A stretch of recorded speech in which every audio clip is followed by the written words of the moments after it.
منبروں پر بیٹھ کر مولا کائنات پر سب ختم ہوتا تھا. درد ہوا ہے علی کے بغضیوں پہ سٹ لگی ہے, درد ہوا ہے.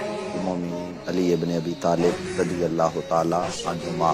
میں نے جب کہا تو میں حضرت ابو طالب کو ایمان پر سمجھتا ہوں, کوئی عدم ایمان کی بات کرے تو ہم ان کی کوئی برائی نہیں کرتے. میرا یہ عقیدہ نہیں مانتا کہ علی جیسے گھرانے کا کہ وہ ایسے موقع پر اس جگہ کا انتخاب کرے جو بتوں سے بھرا ہے. ہم تو ان جھگڑوں میں پڑے ہوئے ہیں کہ جی حضرت علی کعبے میں آئے, ولادت ہوئی یا نہیں ہوئی.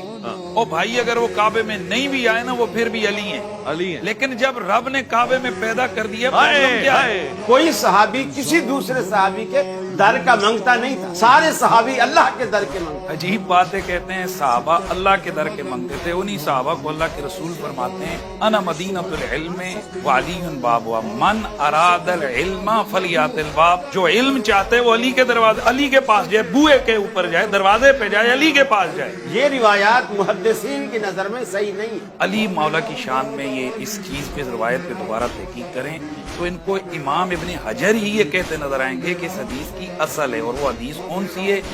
دوسری حدیث انا دار الحکمت والی بابوا, اس پر کسی نے اعتراض نہیں کیا. وہ کہتے ہیں کہ یہ اس کے معنی میں یہ روایت موجود ہے, لہٰذا اس روایت کے قبول کرنے میں کوئی حرج نہیں ہے. امام حاکم نے جی اس کو صحیح کہا. امام ابن حزم فرماتے ہیں لا تعتبروا تحسین الترمذی و تصحیح الحاکم. جس روایت کو امام حاکم صحیح کہہ دے اور امام ترمذی حسن کہہ دے, اس کی کوئی حیثیت ہی نہیں. اسی طرح کی جو لوگوں کے اعتراض تھے, امام ابن حجر اسقلانی یہ روایت لکھ کر ان لوگوں کا تعاقب کرتے ہوئے جنہوں نے اس روایت کے لیے کہا لا اصل لہو, آپ فرماتے ہیں یہ جرأت ہے کہ اس حدیث کے لیے کہا جائے لا اصل لہو بل لہو اصل ثابت.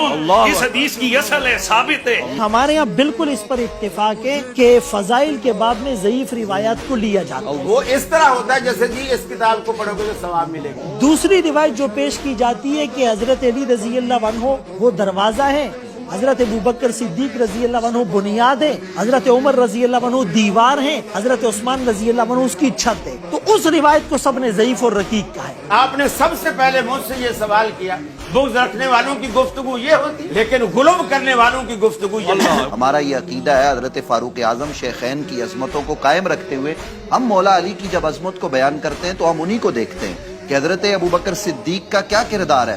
وہ تو چہرہ علی کو دیکھتے ہیں اور کہتے ہیں علی کے چہرے کو دیکھنا ہے عبادت. قاری صاحب سے پوچھتا ہوں کہ یہ عقیدہ اور یہ نظریہ رکھنے والا آدمی کیا غالی ہو سکتا ہے؟ یہ قاری صاحب قبلہ بتائیے. میں اپنی باری میں بتا, جس طرح انہوں نے فرمایا بغض کے کوئی سینگ نہیں ہوتے, غلو کے بھی سینگ نہیں ہوتے. غلو اسی طرح ظاہر ہوتا ہے جو حدیث صحیح محدثین کہہ رہے ہیں وہ غلو ہے. چپ رہے آپ. اس بغض کا کیا عالم ہوگا کہ مولا کائنات کے نام پر نام رکھنے والوں کے سر اڑائے جاتے تھے. اس بغض کا کیا عالم ہوگا کہ ممبروں پر بیٹھ کر مولا کائنات پر سب و شتم ہوتا تھا. درد ہوا ہے علی کے بغضیوں پہ سٹ لگی ہے, درد ہوا ہے.